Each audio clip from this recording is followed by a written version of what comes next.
اعوذ باللہ من الشیطان الرجیم بسم اللہ الرحمن الرحیم۔ ایک بار نبی کریم صلی اللہ علیہ وسلم لوگوں میں بیٹھے ہوئے ان سے باتیں کر رہے تھے۔ اتنے میں ایک دیہاتی آپ کے پاس آیا اور پوچھنے لگا کہ قیامت کب آئے گی؟ آپ صلی اللہ علیہ وسلم اپنی گفتگو میں مصروف رہے۔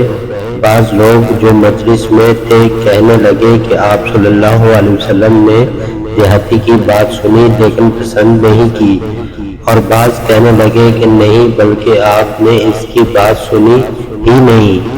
جب آپ صلی اللہ علیہ وسلم اپنی باتیں پوری کر چکے تو میں سمجھتا ہوں کہ آپ صلی اللہ علیہ وسلم نے یوں فرمایا کہ وہ قیامت کے بارے میں پوچھنے والا کہاں گیا؟ اس دیہاتی نے کہا یا رسول اللہ میں موجود ہوں۔ آپ صلی اللہ علیہ وسلم نے فرمایا کہ جب امانت داری دنیا سے اٹھ جائے تو قیامت قائم ہونے کا انتظار کر۔ اس نے کہا ایمانداری اٹھنے کا کیا مطلب ہے؟ آپ صلی اللہ علیہ وسلم نے فرمایا کہ جب حکومت کے کاروبار نالائق لوگوں کو سونپ دیے جائیں تو قیامت کا انتظار کر۔